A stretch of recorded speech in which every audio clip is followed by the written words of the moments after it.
Ladies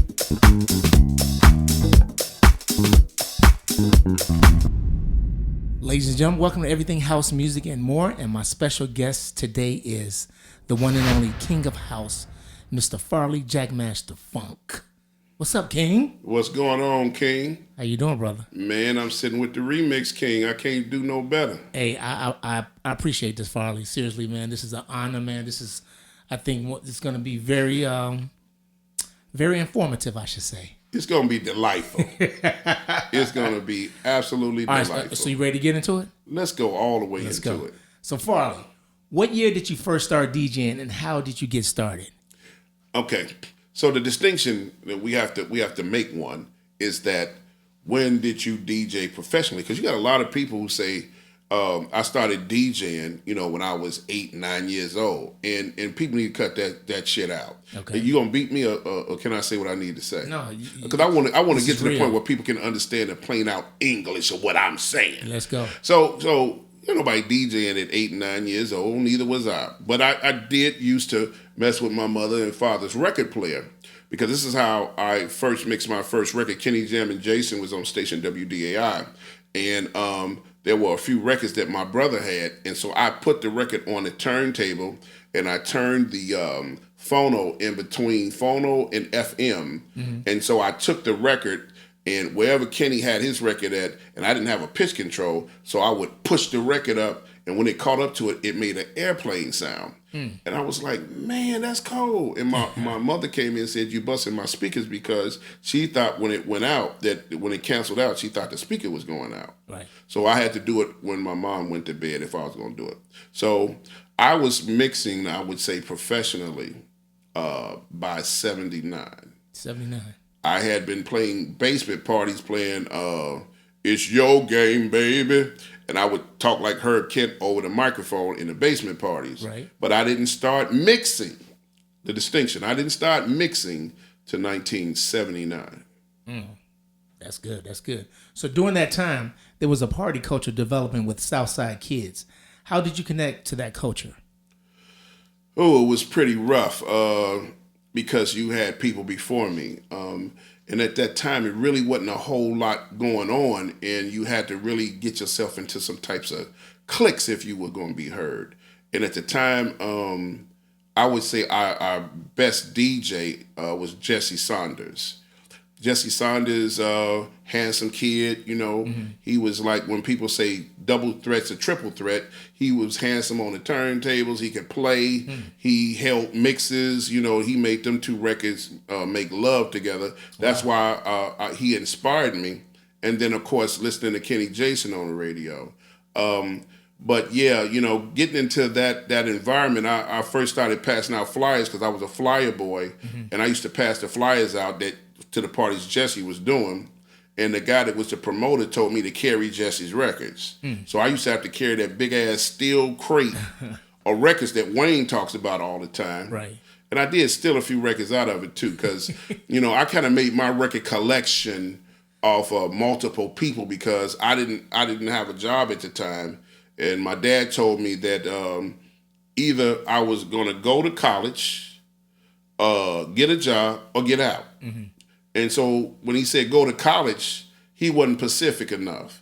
I went to the college. Right. I didn't go to no classes. Okay. I was busy passing out flyers to all the parties, and that's how I got into it. So let's backtrack a little bit. What you said, you took from multiple people. Oh, multiple. So at this time, like, we were all young at that time. We did crazy stuff. Yes. So the people that you stole from, did you ever talk to them and be like, listen, I did do that, I'm sorry, and all this other stuff? No, man, because everybody was stealing from each other. See, don't get it twisted that I was the only one doing it. Right. And I'm saying this, I want you people to understand something.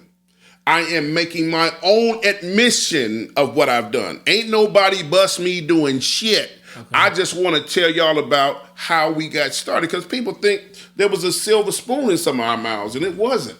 It was a struggle to do what you love to do. Yeah, but everybody wasn't stealing records though, Farley. No, everybody wasn't stealing records in the same way. Okay. So listen to this.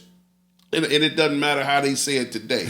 But again, when Jesse used to get the crate ready from Wayne. Okay. If they had 2 parties to do in one night, because I was there, Jesse would hide the records in the closet, and Wayne be like, I don't know where this at, and he come take the crate, and he's missing records when he get to the party. But Jesse had the records up in Chicago State. Right. So it wasn't stealing, but he borrowed from, but he got them back. Okay. But I'm not the only one. Trust me, it was a load of us, and I don't want to mention their names because I'm the king now. You see what I'm saying? Right. See, you too can be the king too, maybe one day if you can steal enough records. But okay. Okay, so, back on track. Wait. Okay. So I got to say this while we there. All right. So with those records, we used to get a magic marker, and we used to color the. So if you ever seen a DJ back at that time who had a record and it was covered up, they lie later and say, I didn't want you to know the record I was playing. Mm-hmm. No. That's because up under there, if you held the record close to the light, you would see some initials up under the black magic marker. So it was a fine time. I'm telling you, I wouldn't want to do this over to save my life where I came from and how I got into the industry. Okay. So let's go back to the other question we were saying. At that point of connection, what music was popular during that time? And what was your first record purchase for DJing? Ooh, wow. First record, I went to Metro Music. Because my brothers had all the music. I got 3 older brothers, Herbert Jr., Kevin Sr., and Dean Williams. Okay. And then I got an uncle downstairs with my auntie. And our whole, between the 2 floors, it was always music around. And so when I first bought my first records, they were not disco records. I was in love with Al Green. Mm-hmm. Anything Al Green made, I had to have a copy of it, okay?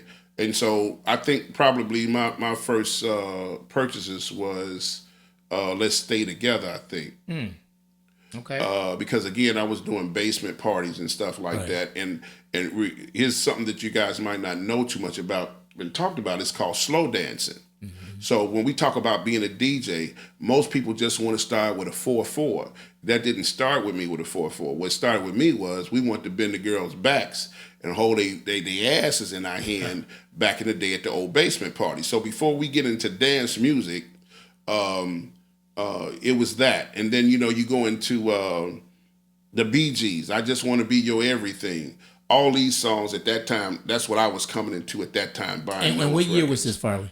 I don't have a timeline. Whatever year those records came out, I lived at Metro Music. Okay. And I stole records from Metro Music, too. Come on, man. I put them under my sleeve, man.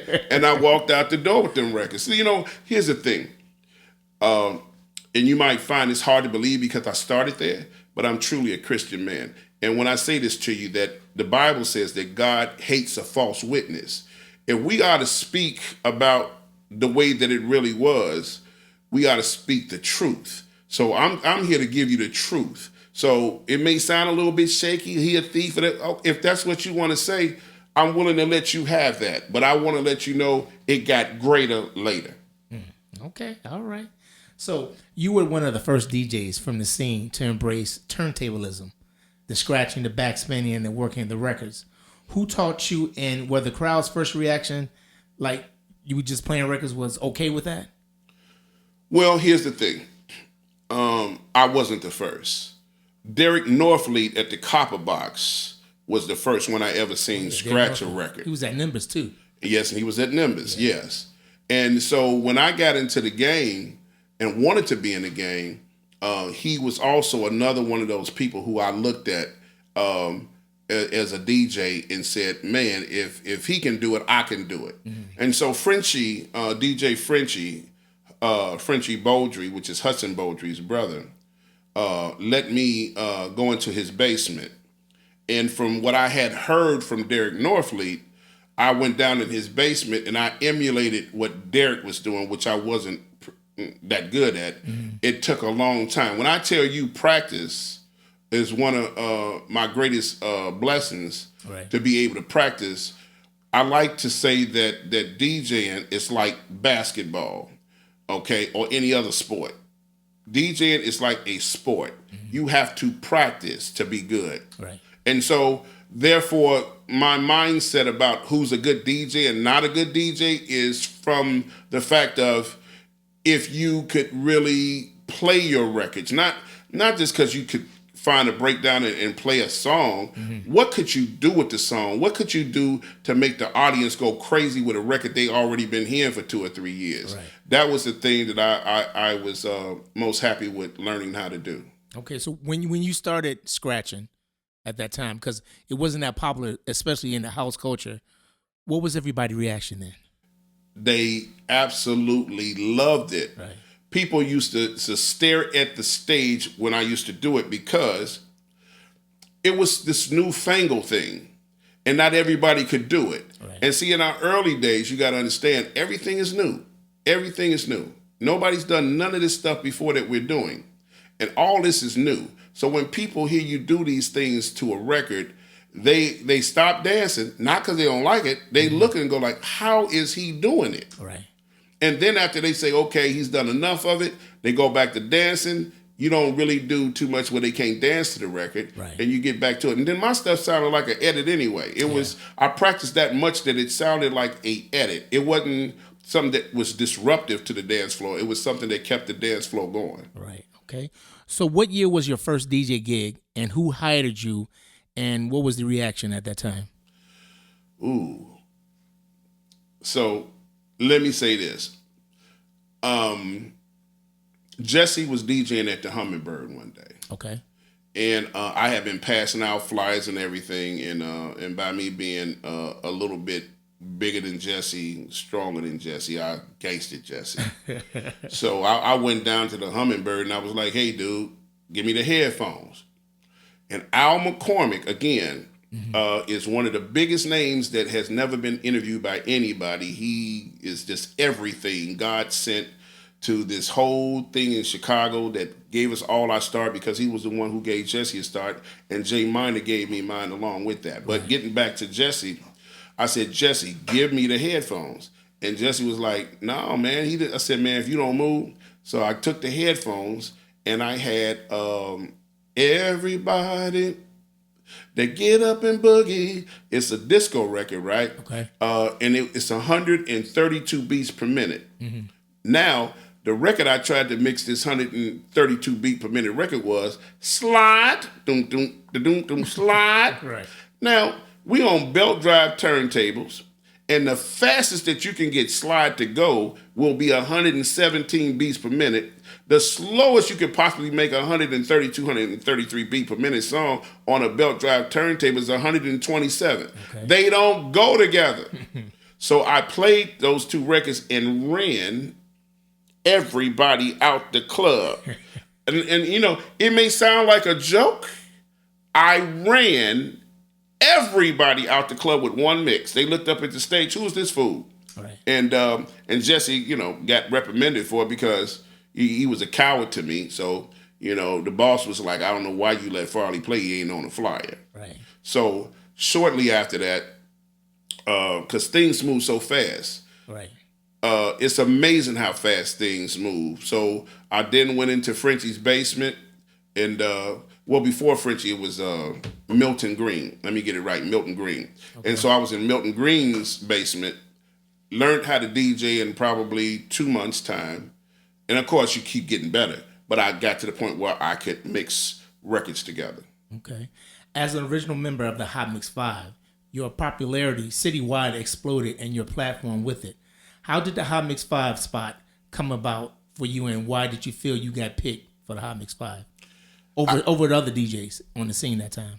Well, out of the people who turned in mixes, it was predominantly white and Hispanic that turned in their mixes. And then on the black side, they went to the Copper Box, got, I think, Derek Norfleet. There was another guy from the Copper Box. It was Jeff Davis from the North Side, okay, and a few other guys. But what had happened was, at the time, I was one of the hottest names on the South Side. And I also had a lot of favor. God blessed me with people who like Marco Spoon, J. Minor Allen, people who were friends of the radio station. Mm-hmm. And so when they spoke about me, those people pushed my name forward. At the time, it could have been many of people that could have went on the radio, because now that everybody's older and they listen back to the mixes and they say, well, Scott Seals wasn't all that good. Mickey wasn't all that good. And there was plenty of people who could have matched what the other people did. Right. So we have to look at these things as blessings, because, you qualified to do a job and so many other people can do it, but why were we chosen? So there's a group out called the Chosen Few, and we were the first Chosen Few because we were the few that were chosen to be the Hot Mix 5 on the radio.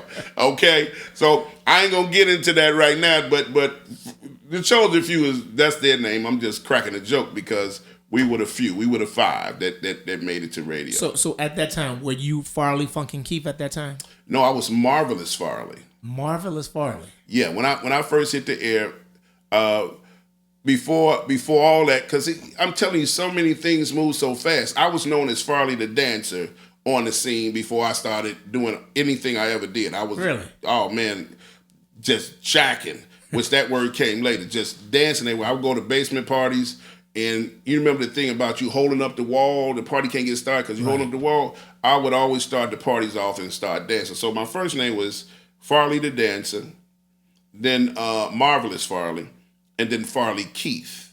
Okay. And then after Farley Keith came Farley Funk and Keith, and then the infamous Jackmaster. Yeah, we're going to get to that a little bit later. Let's do it. Okay, so do you remember the very first record you played in your first mix on the radio? Never. No, that indelible part was for someone else to hear me and say you did this, but for me to remember that, nah. Okay. As a standout member of the Hot Mix 5, when you played a record, people went out to buy it. Did you have a lot of labels pressure and to play different records at that time? No, I didn't. I pretty much did my thing. Right. But the boss had times when he wanted me to play what the promoters were promoting. Right. Because in the interim, we didn't have the green light to just play whatever. Right. In the beginning, it was a how can I put it? It was a trial. They gave the Hot Mix 5 a trial to see if we could do this on commercial radio and hold a listenership.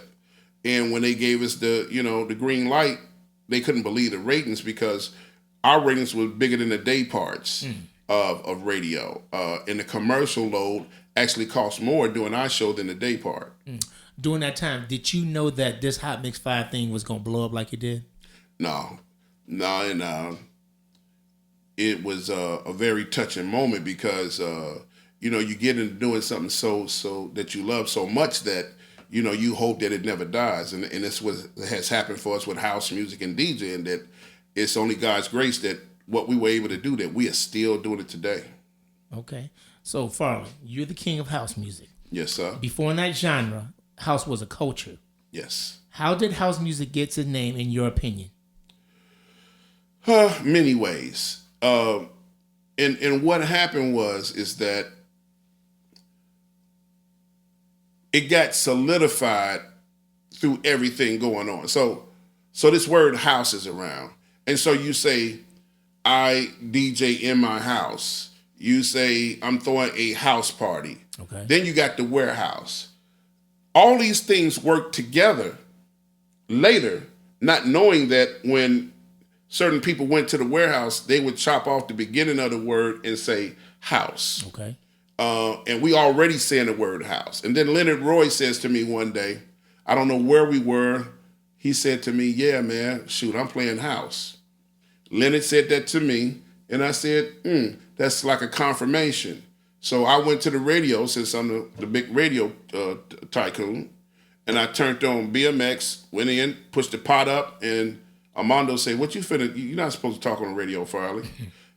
I'm always doing something I ain't supposed to do. Right. Move out the way, man. I play house music, and I said it on BMX. And from that point right there, we were already bubbling, saying different things amongst ourselves, because I didn't go right then that day, maybe a month later. And we were already having these conversations amongst each other. Right, Hurley and I and whoever else was around at the time, we were always talking about the 4-4. Right. Because 4-4 was before house, and I named it 4-4. And then after 4-4, dance music. It was dance music 4-4, dance music 4-4. We in New York City at all the seminars and everything, and they wouldn't give us no room on anything on house. And if you don't mind, I know you're the one answering the questions, Maurice, but let me say this. Again, sometimes it takes somebody very radical to make a difference in an industry. Right. When you look in a dictionary for the word radical, you'll find me next to it. And it's the reason why. So if I could get Julian Perez to be here, Rocky Jones to be in the room, and some of the people who won't be biased to what I'm saying, when I used to go to the seminar in New York, how they found out about the word house music was they had a panel discussion. And you got 6 people on a panel. And if anybody said, well, you know what? I just left my house. As soon as they would say the word house, I would jump up in the room and scream. Nobody even knew where I was in these years. I scream at the top of my voice. He said house. He said, did y'all hear what he said? He said house. Right. I was an idiot. Do you understand? I was an absolute idiot. You say, are you still one? No, I was the idiot that went to the seminars and screamed house. When I met Bruce Forrest, I told him the same story. He was at the seminar because he was on the panel. Right. He was mixing the biggest pop acts and some rock, not rock, but what kind of music was he doing? Punk music. Okay. All the stuff. And Bruce was our biggest fan that played the music in New York at Brighter Days that broke house music in New York. Okay. So at that time, you said Leonard told you about house. So did you ever ask Leonard where did he get that from? No, I didn't ask Leonard where he got it from. Because at the time we just budding DJs. Right. And, we just laughing and joking with each other. Leonard never was on my level. But you have friends. You may be the big tycoon or whatever, but you still got friends. You're a regular person. And so I never put myself on that pedestal. Well, it sounded like it. But I kept up with everybody. Everybody was somebody to me. That's why we kicked it. We kicked it back in the day. And so when Leonard was talking about what he was saying... but he had to get it from somewhere. Well, I know he didn't pull it out of thin air, that's for sure. Right. But it still wasn't a concern of mine where he got it from. I just know that it fit. Right.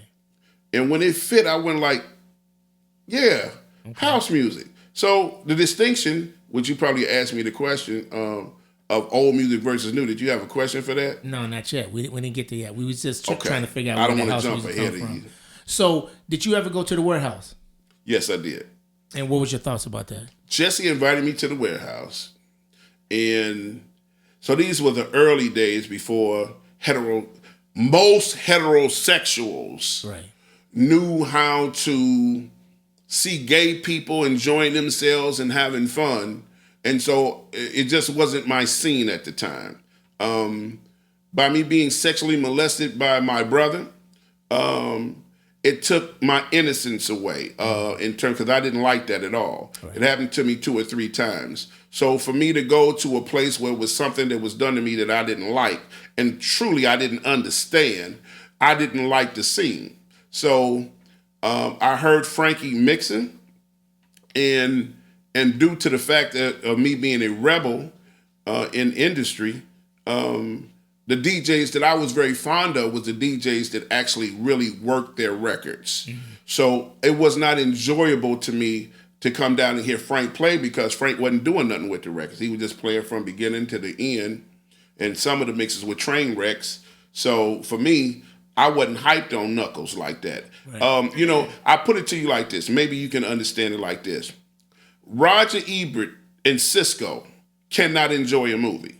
They can't sit there, eat popcorn, and just watch a movie like everybody else, because they are critics, because they're in the industry. So other DJs, whether they say it or not, we all critique each other. And that's all we did in it. It wasn't about how this new word came up about shade, and hating. It wasn't that. It was, I am a battle DJ. I'm a DJ that do things with the records. So I can't hear the records the same way everybody else hear them. Right. So I didn't enjoy the scene, but I went a couple of times. me and Frank met each other, and we kicked it off real good. It did help me with some of my phobia that I had. But y'all wasn't great friends at the beginning. Well, we couldn't because we just Right. met each other. Right. And he's like, "Who's this kid, Farley Keith?" Because I'm younger than him. How old would Frank be today? That's a good question. I think Frank be about 66, wouldn't he? Probably so. I'm 61. Right. So 5 years is a huge difference when you become an adult, because you didn't want to take your little brother nowhere with you when your mama said take him. So you got to understand how that goes. Right. But so the most indelible thing that I got from Frank and that I will carry forever, it was a song that he played called "Walk the Night," and I heard him play that down in the warehouse. And people went nuts. He turned all the lights out, and a guy grabbed me by the waist and started dancing with me, and I had to go. But I love the fact that record was. People don't really understand us as DJs and producers that music sometimes can be life-changing and can take you in another direction in how you feel your own music that you want to play and the music you want to make. And that song was a dark song. And from hearing that dark song, I searched for other dark music too to try to play that type of style too. Right. Because every style was still a style, regardless. Okay. So Frankie had the warehouse and the power plant. Yes. As he built his legacy. How did the playground play a part for you? At the playground, play a part for me. Yeah. What do you mean? That was your club. Well, in essence, it was Frankie's club. Okay. Frankie opened the playground up with Jesse. How the story goes is the promoter Craig Thompson and his brother bought the playground, opened the playground up, and at the time I was still promoting, sending flyers out, and DJing. The warehouse had closed, and Frank didn't have a home. Okay. So the playground, I was told, was supposed to be mine, but he gave it to Knuckles, thinking that Knuckles was going to carry the club. So he gave the club to Knuckles, and 4 months later, the place started emptying out. So he called me and said, "Farley, how would you like to DJ at the playground?" Well, me being me, inside I want to say, "Yeah, I'm on my way." Right. But I was like, "Man, fuck you, man." So I was like into negotiation because one thing about Frankie that Frankie eclipsed Ronnie, me, and some of the other guys in the early days was Frankie was about his paper. Frankie did not DJ unless he got real paper. So I said, before I come to the playground, they might have got me at a cheaper rate, but since you had Knuckles there, and I know the people I'm going to bring there, you're going to have to pay me a fee. I don't want to say how much it was because it was quite astronomical. Right. You have to pay at that time. Give us a number, just a ballpark, so we know at that time. Yeah. So the line, needless to say, when I took the job, the line was around both corners, okay? Right. And it stayed that way for a year and a half. Again, I'm the guy that's on the radio playing to millions of people every weekend, and Frank is the guy that's DJing in the warehouse before the playground. Right. And, the warehouse was a little place, only hold, 150 people soaking wet? I think about 300, he said. Who? Man, please don't hold on 300. Where? It was a double storefront. It may be 150. Well, I give him 300. Okay. I give him 300. But it was a small, quaint little club, which I hope they are able to landmark now. Right. Well, Wayne, this is something Wayne Williams wanted me to tell you, man. That he said he loves me. He said to he tell loves you me that not. you actually are one of the underrated persons in this house culture, and when talking about house, he said you don't get mentioned enough about that because you are one of the pioneers of this, and he wanted me to make sure you know. I'm glad Wayne said that because, see, here's the thing. It's not that I'm not mentioned. This started real early in my career. I am very loud, rambunctious from the time of my inception of DJing. Right. And when I tell you that DJing is like a sport, the guys on the court talk shit to each other, and you have to bag yourself up. DJs that perform this type of way, you ain't gonna be the most liked person. Right. And I know I wasn't the most liked person, and I don't care about that. What I cared about was I wanted to further this thing called house music. Okay. I wanted people to be. It's like I'm like a damn coach that don't need to be coaching, okay? But I wanted everybody to be at their greatest and at their best. Right. Tony Batoy, through a battle of the DJs, okay? Now I want you to get this, so because this should clarify some things for you. Okay. Tony Batoy, through the battle of the DJs at Rainbow, the DJs he hired from Chicago was me, right, Steve Hurley, and I don't even know who the other guy was. New York, he brought Izzy in, and he brought Jazzy J in. These are the top DJs in New York City, right? Right. Tony Batoy did not hire Wayne Williams. He didn't hire Jesse Saunders. He didn't hire Frankie Knuckles. Why do you think he grabbed the best he could grab to have New York versus Chicago? Okay. When I tell you, when you are at the top of your game, you will not be the most well-loved. LeBron James, the players in the league don't like LeBron James, but he's the number one scorer in the league of all time. This goes along with that territory. Okay. So black gay culture has always been a foundation in house culture. In the early years, you were very resistant of that influence. And looking back, how do you feel that it helped or hurt the genre of house? Well, here's that other distinction. You got black kids, some black kids at the time from the South Side, who heard about house music but didn't want to gravitate to it because they said that's that gay music. I don't have nothing to do with that. Right. We used to hear this worldwide, different places we used to go to, where people thought that the music, because gay people danced to it. But the craziest part about it is house started with heterosexuals. Mm-hmm. House did not start in the gay club. The culture and the disco music that was played, the derivative, as I said on Unsung when I was on there, I call house music the bastard child of house of disco. Right. Okay, you can look it up. It's a reason why I said that, because we all know where it derived from. We know house came out of disco. Right. And so our very first records, all of them were bass lines that were stole from disco records. From old disco records. Correct. Okay. The only, some notes were changed around in it was music is the key. Some people argue it was John Roker, but at the same time, it wasn't in the same key. And Hurley came up with something unique. Whether he felt that old record or whatever he did, that's beside the point. It was an original bass line. Right. Jamie Principle, when he put his record out, he stole, it damn near sound note for note what he took. But he put different lyrics on top. And he added some other instruments to it. Right. So to me, Jamie's is an original composition to me, influenced by what Feels Good by Electra. Mm-hmm.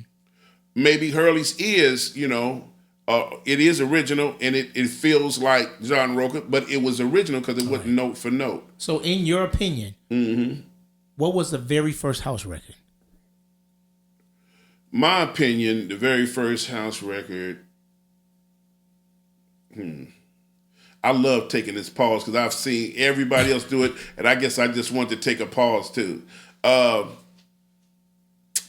Wow.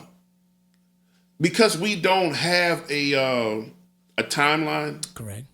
Between Hurley and Chip. Okay. And the same thing with Jamie. I would like to say today, all three of them are. Because nobody has a definitive date on when the very first record came out. Everybody's up in the air, throwing it up in the air, all mine for, until you show me an actual date. Nobody knows. It's okay not to know. It's okay not to know. So Jesse's out of the equation? That'd be Jesse Saunders on and on? So let me say this. One of the things that we keep on iterating and reiterating is, and I sent you an interview today. I don't know if you got a chance to read it. It was in Spin Magazine. That Jesse was the first one to put out a record. Okay. So we're talking about putting out a record that influenced people that were close to him, like myself and other people. Right. So he puts out a record. Is it house? I say no, because again, if you look at that interview I sent you today from 1986, when I lied and said I was the first one to put out a house record, which I wasn't. I said I lied. You see how truthful I am? I lied. Jesse wanted to be the next Prince in Motown. He had no concern on was he ever saying the word house ever until much later. Okay. Now, because of it's a Chicago guy, it's in the culture, we just give it to him because he released the first record. But who released the first record with intentions of saying it's house? Right. Not that it had to say the word house in the record, just the intentions that I'm going in the studio to record a house music record. Right. So between Hurley, Chip, and I don't even know if Jamie Principal was concerned with the word house at the time. Right. And plus he didn't have a release. It was just going by tapes and everything like that. Right. So would you consider Vince Lawrence Fantasy or either Fast Cars one of the first house records? I like how you still, you put Fast Cars. Fast Cars a piece of shit. Okay. But Fantasy. Wait. So you never played Fast Car? If I did, maybe 2 times. I didn't like it. Okay. It's this guy who says, hated it. What was that? That's from, I can't, I just. In Living Color. Hated it. I couldn't stand it. So, but his record, Fantasy, we played the cover off that record, okay? Right. And to me, Fantasy definitely was before Hurley and definitely was before Jesse. Jesse, which was Jesse sang. He sang on Fantasy. Right. But it's still Vince and him together and Rachel. Right. All 3 of them on that one record. Right. But your first release was on your own house records. Yes. Can you recall what was your intention and what was your first release on house records? My intentions could only be what the name of the label was. My record label is called House Records. I mean, the distinction is there. It's the very first house music label in the entire world. Okay? Okay. Others can claim it, but that record came out and said House Records. How could you? Now, where's the mystique in that? You know what I mean? Who distributed that record for you? At the time, Larry Sherman, and then Rocky did some. He released it as well. Okay. So do you remember your process in making that first record and pressing it? Yeah. And that's something I'm going to bring up too, because we all about truth. You know what I'm saying? We all about truth, right? Now we are. So it ain't no now since I said that first word. So the process was I went into the studio and the studio was, what's that guy's name? Mark Marcharello studio. It was like a 16-track studio. In the same studio, we got Chip in the same studio. We got Hurley with me. And it's a couple other people who have claimed to be in there with me at the same time as well. But it was a community studio at this point where once you find out this is the studio where you can make what we call this house, and I'm playing it on the radio, it's no secret that house music is out because I'm playing it all over the radio. Right. And so everybody wants to get in who's in the crew, who we all hung out with. And so the process was I brought a Lynn drum machine into the studio. I had an 808 in there. And Vince says that was his equipment that you brought in. See, that's why Hurley said in his interview, Farley made more money than me, and he bought a Lynn drum machine. So I'm so glad you said that because, see, folks cannot get their lives together. Hurley said something, and I really love what he said. If I can't definitively say the truth of whatever it is that I'm speaking about, I will just omit it, okay? I'm not pleading the fifth. I will just omit it because either I'm just that fucking old and can't remember, or, I didn't hold on to it. That's just the bottom line. But no, I remember that.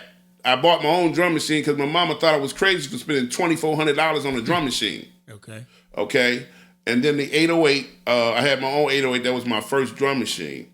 And so I put those two things together. My first record I came out with was All Shucks. Right. Then I came out with the beat tracks later, Funky with the Drums. And Now, then stay there with Funkin' with the again. Drums now. Now, who was in the studio with you at the time making Funkin' with the Drums? I believe Chip was there. Okay. And because that's so funny because I think he was even recording Time to Jack at that time. We were both in the same studio. Was Vince Lawrence in the studio with you at that time? No Vince in the studio with me. I would remember sure about that. Oh, absolutely. Okay. Me and Vince got together later on when we did Love Can't Turn Around. Right. Okay. Given that experience, why do you think Larry Sherman and Rocky Jones were able to get such a hold of the business of house music when most of the early DJs pressed their own records first?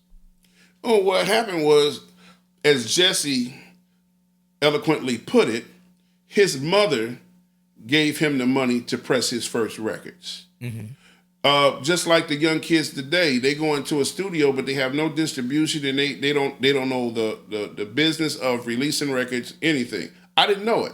I didn't come into this thing knowing how to release a record. Right. I didn't know that I needed a lawyer. I didn't know all these different things, which most people that's in the business will say the same thing I'm saying. Right. They didn't know. Hurley didn't know. Nobody knew.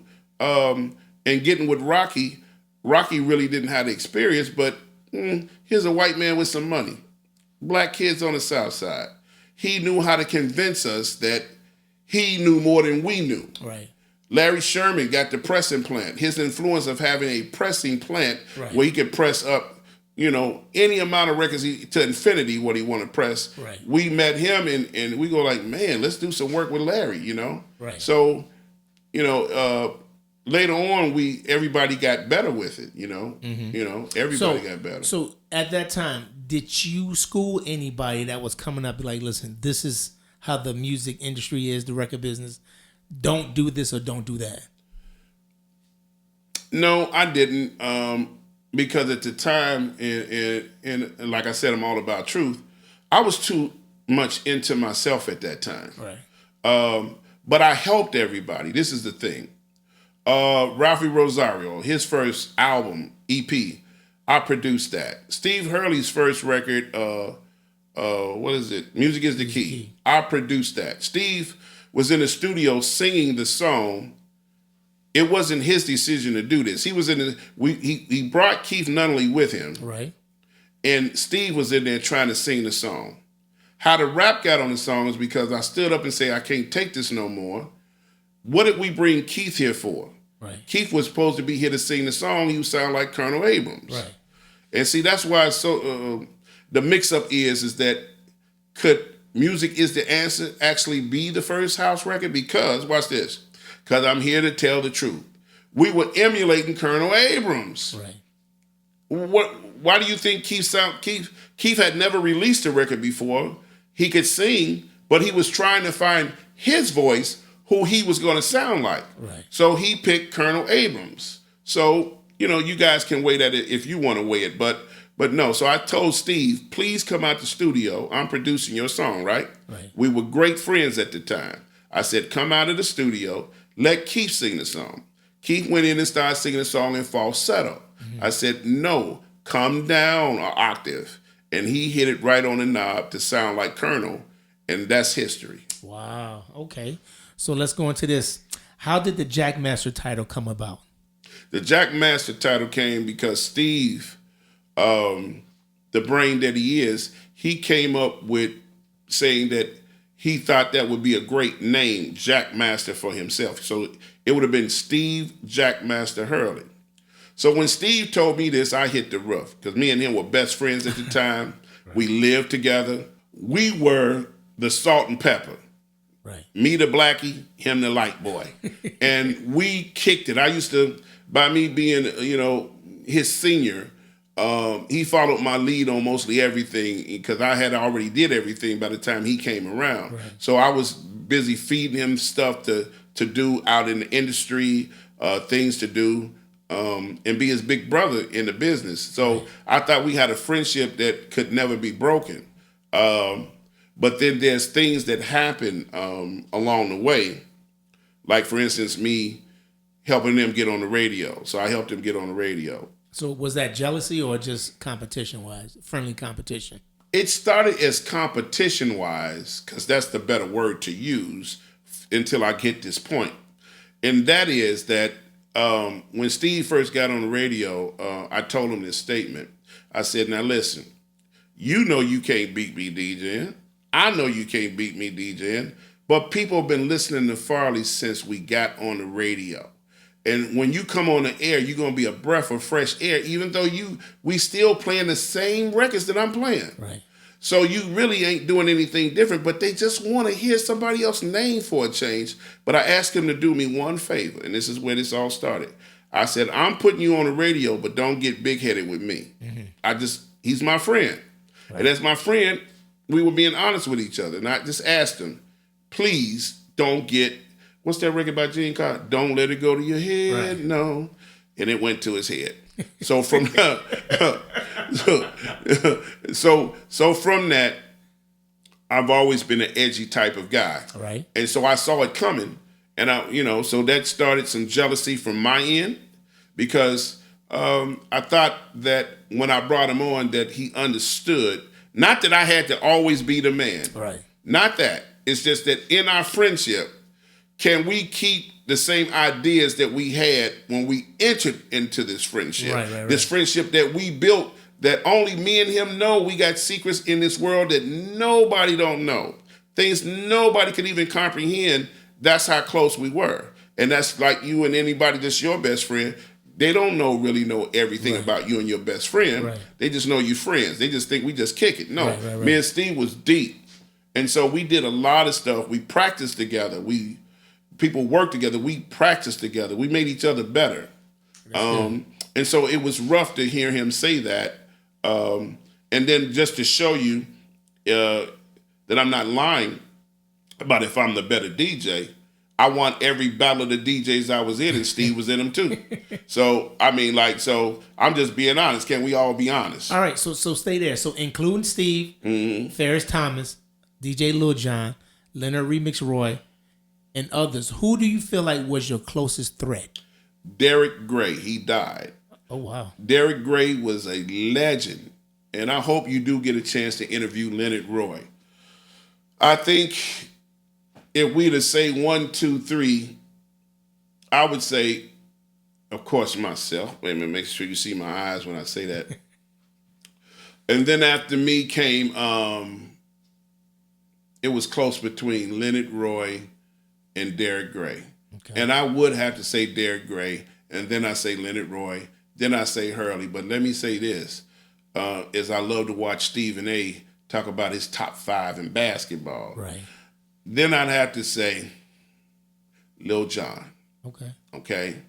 Now, morphing just a few years later, okay? Right. Because you got to understand, there's a timeline to this, because in comes Bad Boy Bill. Right. In comes Mike Hitman Wilson. Right. Here comes the next generation of DJs who took whatever it was we were doing and told us, go to bed, go to sleep. It was lights out when them kids came on, and realized we were kids when we came into it, and they were the kids that came up after us. Right. Never underestimate a kid. Please don't, because that's where the true raw talent is. Right. So, as right now, who does Farley Jackmaster Funk like as a DJ? Give me 3 people that you like. I love listening to this person. I like this person's style, whatever. It can be past or present, but just 3 that Farley Keith likes to listen to. Mike Dunn for sure. Okay. Mike carries the tradition, and he's also taking it forward at the same time. Right. He has a lot of energy when he plays, and you can't predict what he's going to play either. So I'm always glad to listen to Mike. Okay. Louis Vega. I like to listen to Louis play. He's not quite as skilled as Mike is, but musically, You got those guys who, as Skip say, Hurley's boy Skip, who push the envelope. DJ Skip. Right. DJ Skip. Right. The brother pushes the envelope.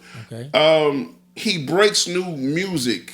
He's ahead of the curve that people want to follow some of the things that he make. Right. And number 3.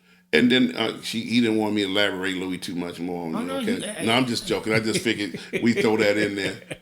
And then for antics, listening. No, I'm gonna go back. And then I'm gonna tell you who that was. Kenny Carpenter. Okay. I've been loving Kenny Carpenter since our days in England, and he was just absolutely phenomenal. Okay. But I was gonna say Joe Cassell for the antics. Okay. He plays some darn good music, and he's very entertaining. Nice. Okay. So how do you feel Ron Hardy changed the scene when he gained popularity?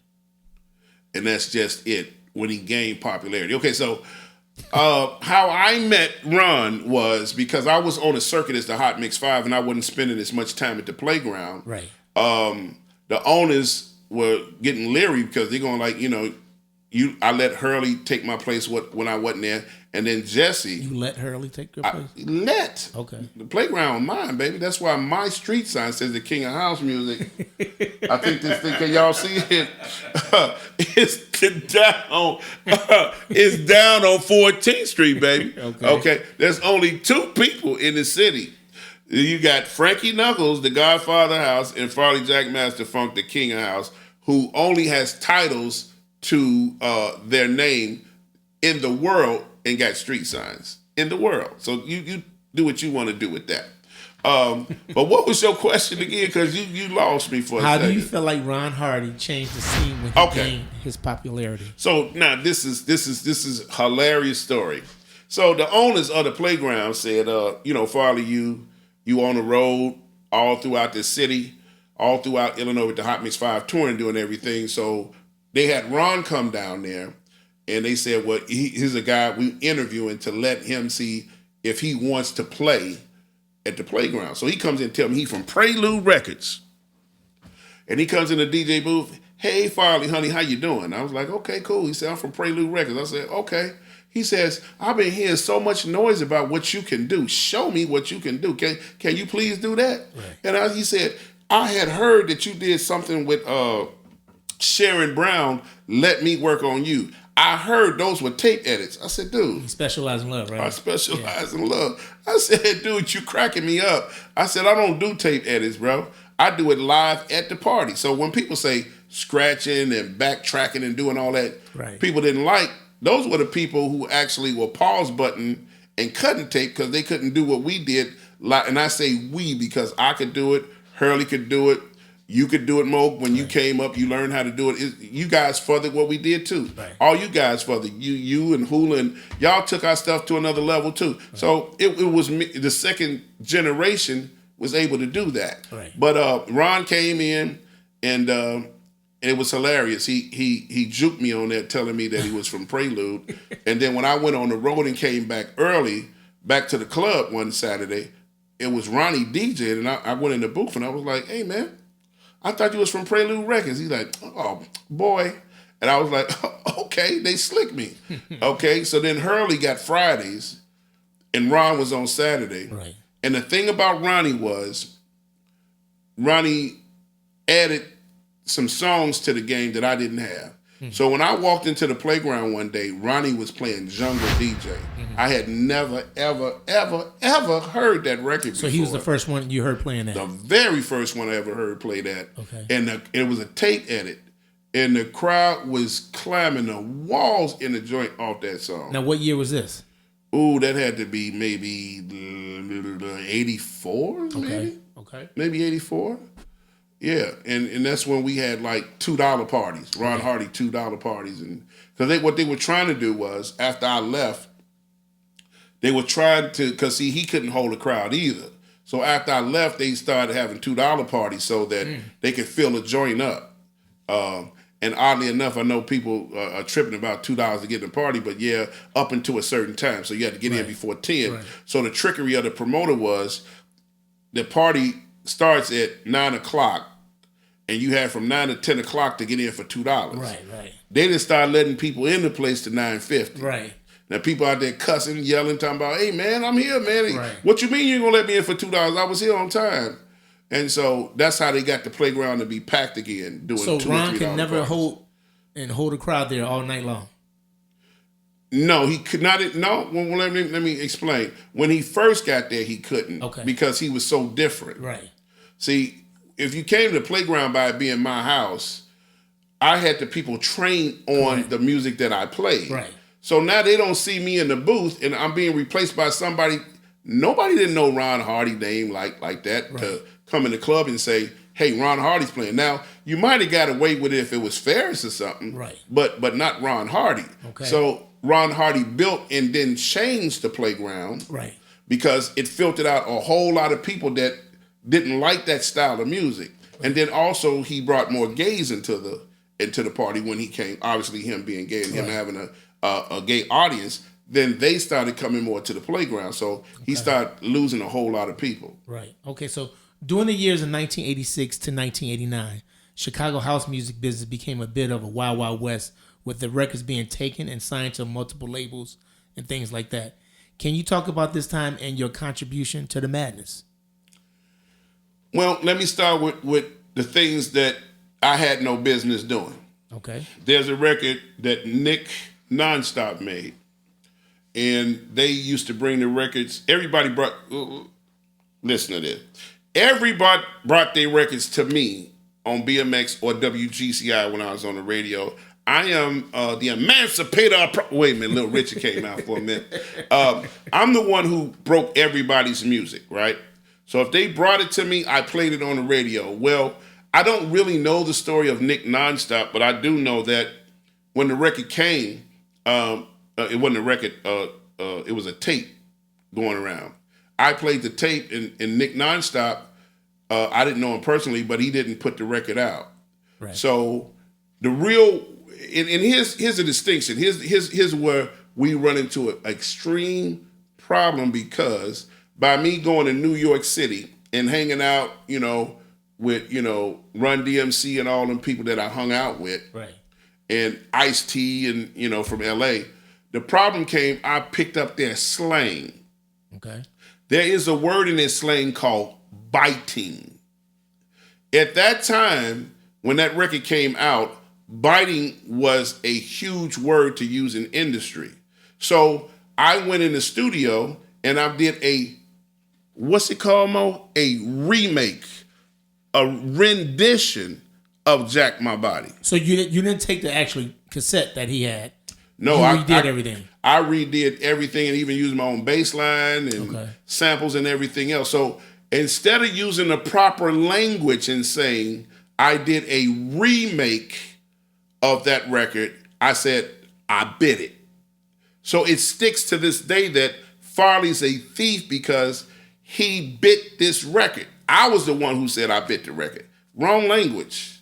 But at the same time that I say that, I went to Nick Nonstop and I asked him to forgive me for biting his record, stealing this record. I can play advocate here.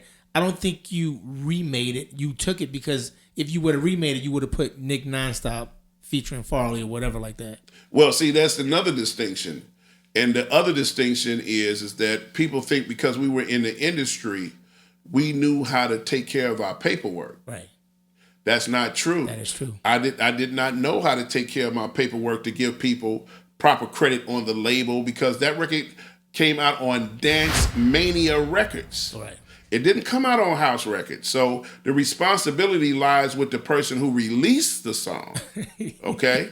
So you just passing the buck on, huh? Well, you still got to take accountability for that. I can take that accountability when I learned of it. Right.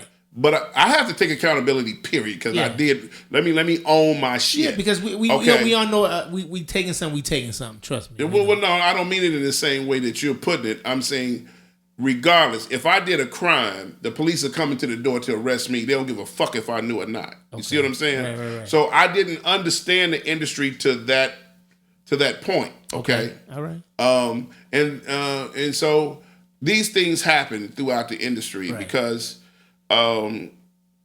whoever had the ability to release records and do stuff came temptation. Yeah. And in that temptation, everybody ain't been good. Because like right now, Mo has a few records. Everybody got a few records. Even Bulu got a record.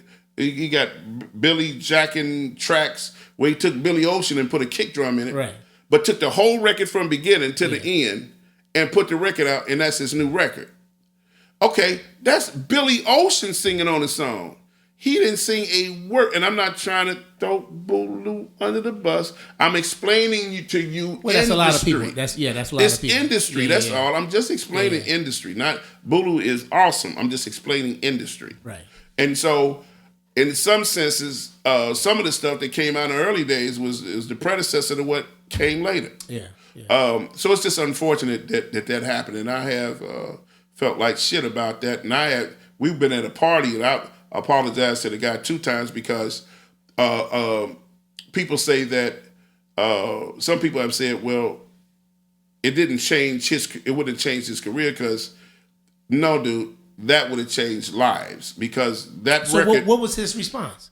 Oh, he said he accepted it, and I believe he did, but if I was him, I would still be mad. You know what I mean? Because this is history. Because it could have changed his life. It you don't know what could have happened. He's done crazy. He's crazy successful at what he does. Right. And so he says, you know what? No, because I was able to do this. God blessed me to do this. Right. But at the same time, God would have added to that which was yours. That's true. And he would have had all of that. That's all I'm saying. Right. He would have had all that in, because that record went top 7 on the pop charts. So with influence comes responsibility. Yes, it does. How do you feel you could have impacted the house music business in hindsight? In hindsight, because it's always 4 eyes, 2020. Well, one of the things, just as I just spoke of, that that Nick's record could have influenced me creating something that maybe something like that, other than just full out just taking the whole idea of the song. Right. And there's other mistakes being made throughout the industry that we all made from the beginning, that we would have hired musicians in 2020, hindsight. We'd have brought in musicians and allowed them to be a part of our productions. Because even to this day, the guy who plays keyboards in the studio is still not getting the credit that he feels he deserves, because we might hum a bass line to the keyboard player. He plays it. Sometimes they play exactly what you want, sometimes they don't. Right. But what happens when they don't play exactly what you wanted and you say, stop there, I just keep that? Well, that ain't what you hum to them if you say that. Right. So then do you stop and say, well, listen, you created that bass line, so I'm just going to go ahead and give you the publisher. Nobody does that. Yeah. So it's still some manipulation going through the industry to this day. Right. And it's a lot of untrained things that continue to happen. Okay. So it's up to you to educate yourself. Correct. To know exactly. And this is what Mo is basically doing for us. Let me take it. For us that's willing to tell the truth, we've had our time and we still got some time. Right. But for us that's willing to tell the truth to you, we are educating you on what you should do before you try to put out a record. Understand what your publishing is. Understand what your writers are. Right. This is what you get from this. Absolutely. You know, some people may see it as a diss, but I want you to get it from me that, as he said, in hindsight, in 2020, what would you want to tell somebody to help them further their career as of now? Right. Well, I'm going to pause. I just want to say, I'm going to give you your flowers now, because you are someone I looked up to as a DJ coming up. Because I was taller than you. Producer. That's only because I was taller than you. Just your whole flavor and your whole style, your whole culture. A lot of people say, I grew up on Frankie, Ronnie. I knew about them. But you was the DJ that I looked up to, was like, yeah, I'm digging this Farley guy. I like what he's doing, the way you play, just the whole style that you brought to the game, brother.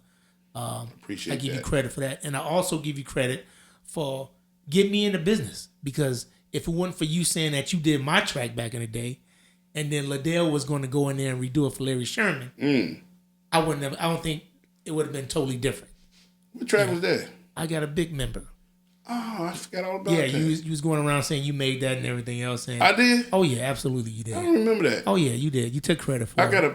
Yeah. That song? Yes, that song, yes. Was I playing it? Yeah, she was playing it. Yes. You sure I didn't have one? I don't know. I think Ryan and Frankie probably knew about that. That was good, yeah. All right, so one of your first remixes was John Roca Move with Arthur Baker. Yes. How did that come about, and what was that like, Farley? Because nobody was doing it. Did I do the first remix? Who did the first remix out of everybody? Well, we'll go back on that, but go ahead and explain this one first. Okay, so I'm in New York City, and I'm a great fan of Arthur Baker. I've been playing John Roca, all Arthur Baker. Any stuff came out by Arthur Baker, I think we played it, you know. Diana Ross remixes, some of everything that got his hands on. So I met Arthur at the conference in New York, and he had heard about me, and he was like, "Hey man, you know, I like what you're doing." And he didn't have to say that to me because I was like, "I'm your fan, dude. Can we do some work together?" He said, "Sure." Right. And so I went back to Chicago. I had gave him my number, and he called me. And I couldn't believe it. You know, I'm jumping around the crib. You don't understand. This Arthur Baker calling me. Right. And so at that time, you know, so you can get an idea. So you got Shep Pettibone, Arthur Baker, T. Scott, all these legendary remixes, you know, right. Bruce Forrest. So Arthur Baker calls me. I'm going like, and John Roca? Are you kidding me? I can remix that record? So we went out to New York. I got Danny Wilson to go out there with me. And we started, you know, messing around with the Fairlight. Now, no one had ever seen a Fairlight in Chicago. Right. And here we are messing around on a Fairlight, a machine that's a sample machine that can play notes and turn it into music and voices. And so we messed around with the Fairlight and all that. And so Arthur asked me who do I want to play piano on the track. And that was the first time I had been to a studio where they have a whole folder of musicians. Right. Open up the thing, and he said, which musician you want? Now, this guy worked with this guy worked with Diana Ross, this guy did this. I said, man, give me that guy. And that dude, fingers was, man, he touched them ivories like I've never seen nobody touch ivories before. Wow. So then after that, there's a song by Will Downing Jr. They allowed me to remix the song he did called, what is that? He made the song called Chicago. And it was incredible to work with these people that I had never worked with, being the most amazing studio that I had ever seen before in my life. And then I got this one other part I wanted to say that was really crazy, just as we speak about the industry. In comes the door, push the door open, slams the door open, is the Soul Sonic Force. Come push the door open, and Africa Bambaataa was cussing his ass off, saying he wanted his royalties. Now, here we are in Chicago, fussing about we want our royalties in Chicago. Still doing the same in New York. And the same thing in New York, Africa Bambaataa kicks the door up and go like, I ain't been paid for my royalties all this time. But that's the thing. We didn't kick in the door. That's the problem. I did. You did? I kicked Larry's door open and almost threw him down the stairs. At Trax Records? Oh, yes, sir. Really? Oh, I got my money. Oh, okay. Yes, sir. So, Farley, Ron Hardy is often credited by DJ Pierre as the first to embrace Acid House. What do you feel like your impact was on Acid House at that time? The first to embrace it. You know, people often, give credit to people where sometimes it's doing and sometimes they don't. But Larry Sherman, who pressed the record up on Trax, gave the record to me and asked me to play it on the radio, and that's why the record sold in the stores. The distinction that some DJs played records and they broke the record where it sold a lot of copies, so you understand what breaking a record means. It means to play a record and make it known to a lot of people. Right. Well, you can't outdo radio. And no matter how big your club is, you can never outdo radio. So what's the biggest club Frank played in? What's the biggest club Ron Hardy played in? Right. You couldn't possibly break that record was all over the United States right. from these clubs. It came from radio. Because here's the thing. When you went away to college, you became a disciple of house music. Right. Because when you left, you had cassettes that you got from BMX and GCI from all the mixes on the radio. Not even knowing to you when you went away to school, you wanted people to listen to your style of music. Right. And your style of music was house music. And now you got people fragmenting all over the country that are hearing it. Because back then we didn't have the internet. Right. It wasn't no www dot and you could hear us in Chicago. Those tapes became gold. And they made it all the way overseas, and that's why we still talking about England right now. Yeah. And me being a pioneer of house music in England, because I am the very first person to be on the British charts, okay, in 1986. Facts. I am the first person in house music history. Not Knuckles, not Hardy, not Marshall Jefferson. Farley's the first person to have a record on the British charts, and it went top 10. So that opened it up for Hurley. That opened the door for everybody else who came after me. Absolutely. Okay. Absolutely. So Farley, let's go to 1993, 94 to 2000. What were you doing? Where were you at? What was going on? In 92. So let's go 92 to 2000, the early 2000. Yeah, because it was a big break. Yeah, 92 was the year my mom passed. And rest in peace. So yeah, I hadn't even thought about it in a long time. It kind of got me there for a minute.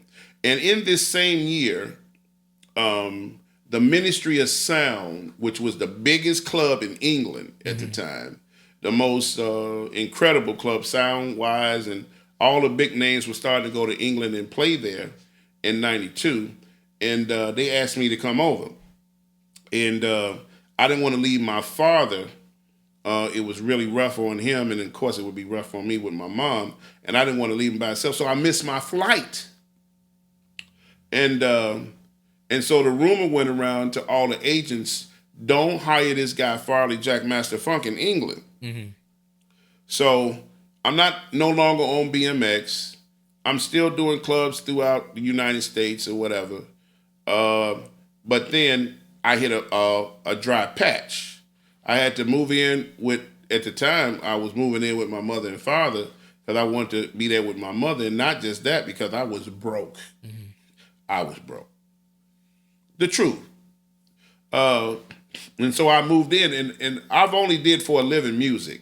I'm not the guy you're going to see, get no regular job. Everything I do has to do with music or then, I got a lot of businesses too. So I want you to know that, though. I mean, I wouldn't dare let myself get in that predicament again, but I have a ton of businesses now, so I'm fine. But at that time, I ran into a dry patch, and it was really rough for me. So in 92 into 93, my dad loaned me $1,000. Okay. And I went to England, and when I got there, Frankie was DJing there. Jimmy Polo. He was DJing. No, he was playing. He wasn't DJing. He was playing.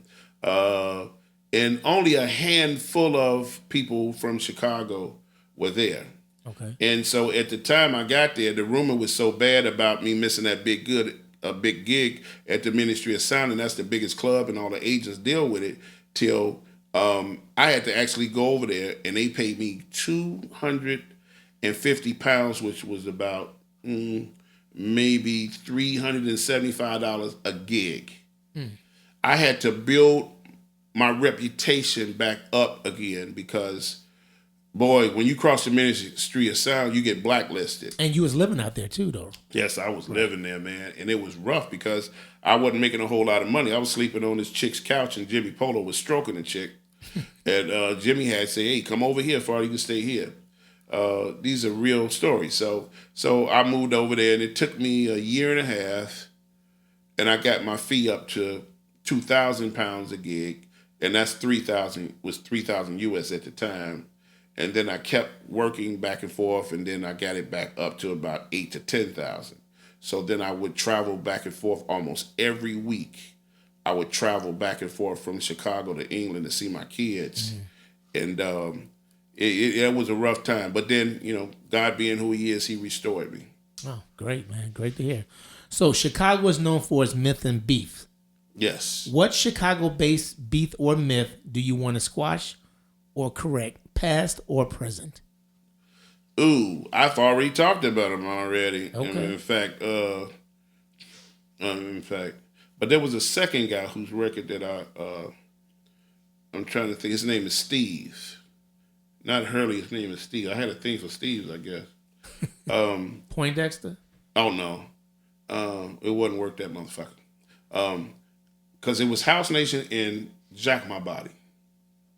See now, that's what it was. So it was House Nation belonged to Steve, and the other one, Jack My Body, was what's his name? Nick Nonstop. Right. So those are the two songs that I had made remakes of. That's what you're gonna call it, remakes. Yeah, remakes. Just say what it is, man. Well, no, this was what it was. Right. It was you stole those records, and that's what it was. That's I sold my remakes. I mean, come on, that's exactly what I did. But I mean, I've already said I was sorry already. But but I'm just saying, that's what they were. Because first of all, I couldn't have put out their songs because that would be their records. Everything on there wasn't no sampling. It all got played over. But if you listen to House Nation, the only thing that is taken from House Nation is the word House Nation. It's not my bass line, my strings, nothing that was in that song is in it other than the word House Nation. And so when you listen to Jack My Body, you won't hear nothing but the word Jack My Body. And other than that, other music, same thing. So that's why I say to you today, my friends. All right, so far, this is our last question, man. Okay. Name one Chicago house record you wish you would have done based strictly on the creativeness, not the sales, but a Chicago record that you would be like, I wish I would have made that one. I have a lot of problem with that, but the top of the hill for me, and it's going to sound so tripped out, but that record called Time that E did with Dajé. I know every tick in that song, every beat in that song. I be driving in the car mimicking her singing the song. She had sang that song live, and I walked right in front of the stage while she was singing it like a fan and sang that song with her. And she looking at me like, you know that record that well? I know that record. So I love that record, Time. Right. It's an amazing song. What a great production on that song. There have been, and I would be remiss if I didn't say this. Now, I have another one to add to that on the remix. Liddell Townsend, because I love this because it feels like Todd Terry. Liddell Townsend got the yeah record. Yeah, no. But it's the doom. You don't remember the hula mix? It was the classic hula mix. Dude, it's like, it's dark. Right. It's crazy. Yeah. It beats hard. And when that came out, dude, I'd never forget when that record came out. I love Liddell on the lead of that song. Right. But boy, that instrumental. Yeah, the mix of it, yeah. 'Cause there's some rendition of songs like Another Sleepless Night that Sean Christopher sang on for Mike Hitman Wilson. Yeah. But Todd Terry did a mix just like this record I'm talking about with what Hula and them did and Fingers. Right. And man, them suckers get me hyped. That's what I work out to right there. I love them songs, man. Right. Absolutely. So Farley, like once again, brother, I am honored. I appreciate I'm honored. You Thank you for doing asking this, man. me, brother. This is impactful for me, man, because this is something where I had to get the King of House on here to make sure that this was legit, and so people know your story about house music from you and from your voice, and not from anybody else. I appreciate that, man. And coming from someone like yourself, Grammy Award winner, street sign named after you, influencer in industry, it means a lot. We don't have a bunch of Grammy Award winners from Chicago. We have a lot that's been nominated, and I'm so proud of Terry Hunter. Yes, sir. I'm proud of Steve Silk Hurley. Yes, sir. Hula. Felix the House Cat, yes, Felix sir. the House Cat, E Smooth. And I'm really in right now. I want to say that I'm really enjoying Terry in a different way. Terry Hunter, that is. Yes. The reason why I'm enjoying Terry Hunter right now is because Terry has come, so to speak, out of the closet on his swag. Okay. He is owning his shit now, where he knows he's the shit. I've been looking at the video, like I didn't make it to the thing that y'all just did recently. That right, the self-love release, yes. Yeah, I wish I would have made it there, but I'm really enjoying watching him take it to another level right now. Right. There's not many that's going where he's going right now, and I'm also proud of 10 City with Byron and Marshall Jefferson, and what they've been able to do. So Chicago, we ain't finished. Rest of the world, we ain't finished. We are going to bring unity together at some point where more people will work together with each other. But I am proud of those people who I just mentioned, and I hope that they keep house music going. Great job, guy. Farley. Wait. Okay. Great job, guys. Great job. All right. That being said, Farley, I love you, brother. I love you too, bro. Thank you so much. Yes, sir. Anything you got coming up you want to put out there right now? Well, I got the house music truck, the only one in the world.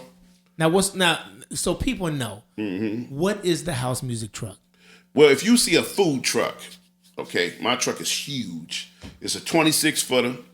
It is equipped with sound system inside and a sound system that comes on the outside of the truck. At the same time, I have marketing screens, LEDs on both sides of the truck. Mo is going to flash you a picture, a little video of it. All right here. Look right here. Mm-hmm. And also, I've just added the other element of creating the party bus in the inside.